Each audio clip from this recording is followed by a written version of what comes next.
ഇവിടെ ഹിന്ദിക്കാരുണ്ടാക്കുന്ന ചില ആഹാര സാധനങ്ങൾ നമുക്ക് പെട്ടെന്ന് ഇഷ്ടപ്പെട്ടെന്ന് വരില്ല.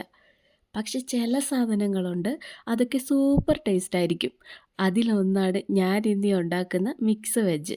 ഇതിന് മുന്നേ ഒരു ദീദി എനിക്ക് പറഞ്ഞു തന്നതനുസരിച്ച് 1, 2 തവണ ഞാൻ ഉണ്ടാക്കി നോക്കിയിട്ടുണ്ട്.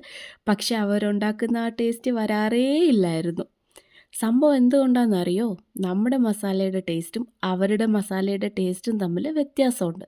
നമ്മുടെ നാട്ടിൽ കറി മസാല, ചിക്കൻ മസാല, സാമ്പാർ മസാല എന്നൊക്കെ പറഞ്ഞ് കിട്ടും പോലെ ഇവിടെ സബ്ജി മസാല, ചാറ്റ് മസാല, ചന മസാല അങ്ങനെ പല ഐറ്റങ്ങളും കിട്ടും. അപ്പോൾ ഞാൻ പറഞ്ഞു വന്നത് ആ ദീദി എന്നോട് മസാല ചേർക്കണം എന്ന് പറഞ്ഞപ്പോൾ ഞാൻ നമ്മുടെ നാട്ടിൽ നിന്ന് പൊടിച്ചു കൊണ്ടുവന്ന മസാലയാണ് ഇട്ടുകൊണ്ടിരുന്നത്. പിന്നീടാണ് ഈ സബ്ജി മസാല ഉണ്ടെന്നും അതാണ് ചേർക്കേണ്ടതെന്നും എനിക്ക് മനസ്സിലായത്.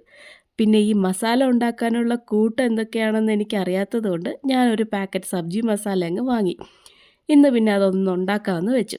ചപ്പാത്തിയുടെ കൂടെയൊക്കെ കഴിക്കാനേ അടിപൊളി ടേസ്റ്റാണ്.